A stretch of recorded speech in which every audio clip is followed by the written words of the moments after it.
Well, Mr. Sharif, thank you for receiving us. Thank you. Pakistan is going through a very critical time right now with the elections being postponed to February 18th after the assassination of Pakistan People's Party leader Benazir Bhutto on December 27th. You now appear as the main opposition figure in the country, and some commentators are saying that the PPP is a bit adrift with the lack of leadership. Is this something, would you share this analysis, and what is your view on Benazir Bhutto's widower, Mr. Zardari, and taking over the PPP leadership until his son Bilawal finishes his study? Too many questions in one. First of all, it's a very tragic incident, and we're all very sorry what happened to Benazir Bhutto. And I said earlier, it's a gloomiest period that Pakistan is passing through.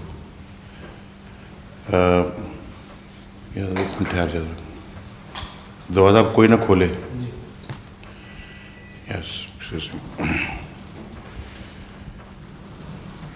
Well, as far as the postponement of the elections is concerned, People's Party and our party was not in favor of postponement of elections.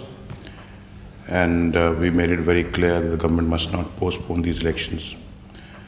But the government has postponed the elections because its position, or its King's Party's position in the elections, was very weak. They don't have a vote bank, they don't have any support in the masses. It's not a proper party. It's a party of few people who they consider are good candidates. But even if a candidate is good, his personal vote bank is not more than 5 to 10,000 votes, that's all. But the party has no grassroots support in the country.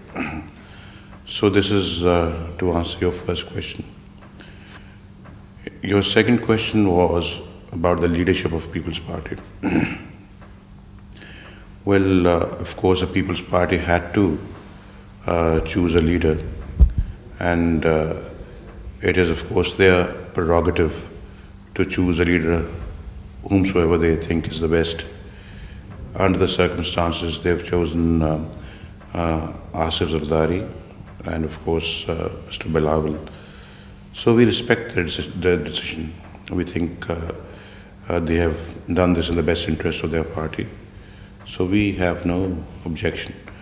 We would like to work with the People's Party, we would like to work with all the democratic forces in the country to establish the rule of law in Pakistan and get rid of military dictatorship for all times to come.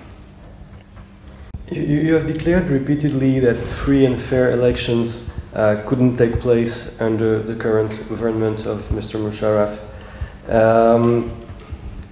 In the aftermath of Benazir Bhutto's assassination, you have called for a boycott of elections, and then you changed your mind. Could you tell us what has changed? Why did you change your mind?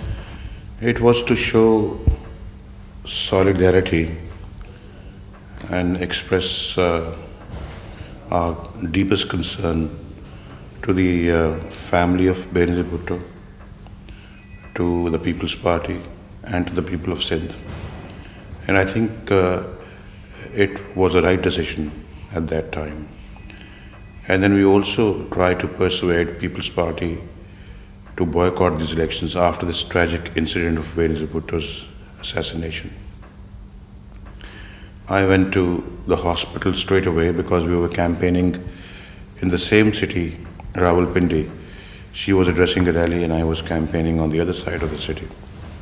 So as soon as I learned about the incident, I rushed to the hospital. Then the news came that she's critically injured, so I was very concerned. By the time I reached the hospital, the news came that she expired. So I was very upset, very disturbed. So when I went there, the People's Party workers were crying and screaming and weeping So they all told me that, Mr. Nawaz Sharif, you've got to fight our battle now. And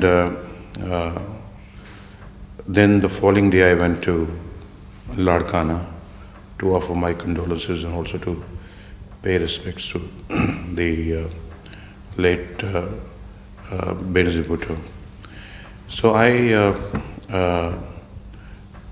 felt it very necessary, after consulting my colleagues in the party, that as a mark of respect and to express our solidarity with the departed soul and also with the People's Party, we should announce a boycott.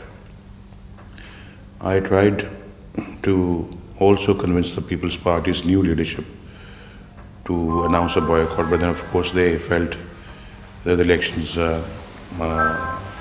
must be held and they should participate in the elections. So they also made an appeal to us that we should also not boycott the elections. But I felt that a unanimous boycott will be a real boycott. A partial boycott will not solve the problem. So that is the main reason that we decided to contest these elections after they made this appeal to us.